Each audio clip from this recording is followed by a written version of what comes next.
In this video I'm going to show you what I think is one of the best mods for my Jaguar F-Type, and it involves this. Years ago I had installed an electric garage door on my garage, which is absolutely fantastic. It means I have to use this to open and close the door every time I pull up in my car.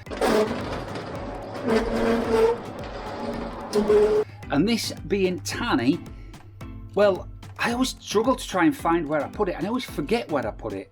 And it's just a pain in the backside for me. And what I can't understand is why here in the UK we don't use these mirrors, which are Homelink mirrors, which are used extensively as far as I'm aware in the United States. Any of my American viewers confirm. But in the UK, we don't really use this. But the good news for you guys is that this Homelink type mirror, which has the buttons on the bottom there, which basically can control garage doors like I've got, is available for your F-Type Jag. In fact, this is available for many Land Rover Jaguars, and this one that I'm going to install is actually from a Range Rover, but it's exactly the same part code. So I checked the price of this on the Jaguar site, and these are actually £650 to buy from Jaguar. I just couldn't justify that to replace a little remote control. That was until my friend Mo from LR Retrofit sent me a link to the exact mirror that I would need on eBay. This was advertised as one for a Range Rover, but he told me it will fit the F-Type, no problems, just go ahead and buy it. Now that mirror was being sold for £150. That's a little bit more within my budget to do this mod, so I bought it. But there was a little caveat, and the caveat was that the mirror was actually damaged in this corner here. But I thought it's only the mirror glass, surely the mirror glass can just flip over from my original mirror onto here. Well, yes and no. As you'll see later on in the video, I had some issues. So now we've got the new part, let's get in the car and get the old mirror off. So firstly, to do this job we need to remove the original mirror. That is quite straightforward and easy to do, and you'll be surprised how easy this is. Let me show you. So we need to remove this cover here. Now I've put my dash cam right up tight to it, but I think this cover just drops straight down. So we should just need to get a little bit of leverage in here. And there we go. Well, that came off easy, didn't it? Now next step is to actually get the mirror itself off, and this is actually dead easy as well. Now it might seem a bit scary to do this, but all you need to do is just hit the mirror in the middle like that. And off she comes. Now what you will find is the plug here is holding the mirror in place, so all you need to do is squeeze the end of the plug and remove the plug, and then the mirror is off. Let's get this over to the bench and then we can swap everything over that we need.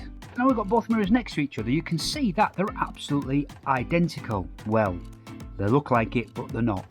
Not sure if you can see it from here, but the original mirror has a little area there, which is the light sensor.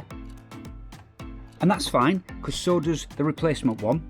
But let me just show you something else the replacement mirror has that the original mirror doesn't have.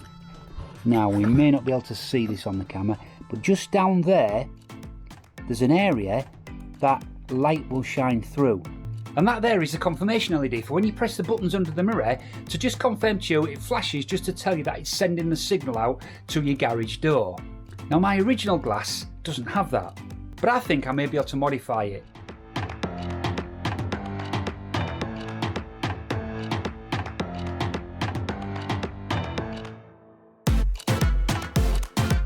So now we have both mirrors apart, and this is what we've got. This is the difference. So this is the standard mirror and this is the Homelink mirror. But if you look, you've got this, which will be like the radio transmitter, and you've got the three buttons here because you can program 3 different items here. Obviously I'm going to have an open and a close programmed in this one. So what we need to do is we need to swap this circuit board over to my good mirror, which is this one here. Okay, so this is now my good mirror with no cracks on the actual glass, and this is the broken one that I got with the unit. But let me just pop this back out and just show you what I mean by the sensor.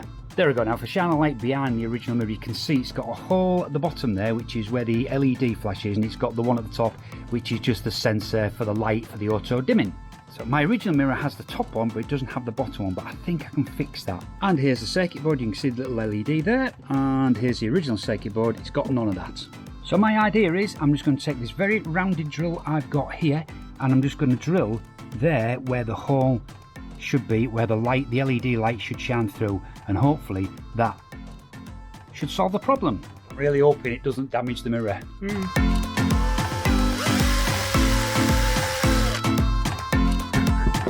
Ooh, I think that's worked. Let's check.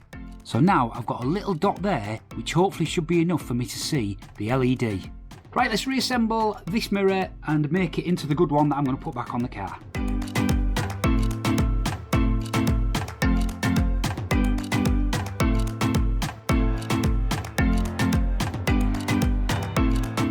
Right, let's go and install it back in the car and see if we can program it using my garage opener.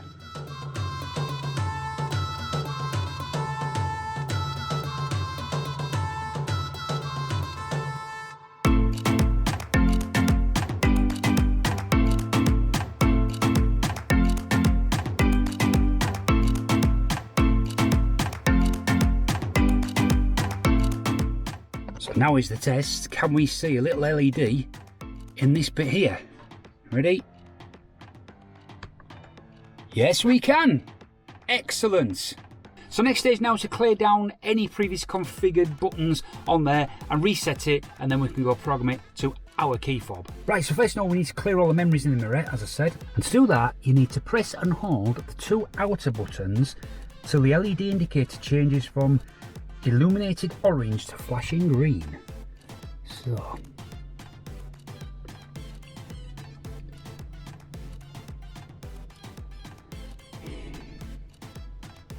here we go. So it went flashing green there, so that's now cleared all the memories. So programming your key fob, what you need to do is press and release the required button. So I'm going to use button number 1 as the opening button. When I've done that, it's now flashing orange. So now I'm going to press the open button, which is that one there. Holding it. Right, that's now gone to a continuous green. So that now has been programmed. So now I'll press it again, and that's now confirmed the programming. So what I want to do now is program the second button, so the middle one, to be the close. So we'll press that button, that comes up with flashing orange. I'm going to press the close button on the remote control and hold it. That has now gone green, and press that button again. So that button should now be programmed. You probably hear the garage door. So if I press open, you can hear the garage door opening. Now I'll just stop it with this remote. Now if I press close, you can hear the garage door closing.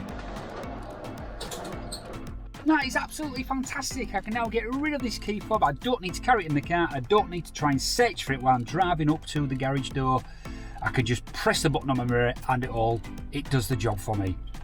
Brilliant mod. I think that's a great little mod for my F-Type, and I love it, and I don't understand why we don't use Homelink more in this country, because it's absolutely a fantastic solution that the Americans seem to have really grabbed hold of and we haven't. Anyway, I hope you enjoyed that. If you did, don't forget to subscribe to this channel for more videos like this, and don't forget to drop me a comment down below and give me that thumbs up for this video. Till the next time, stay safe.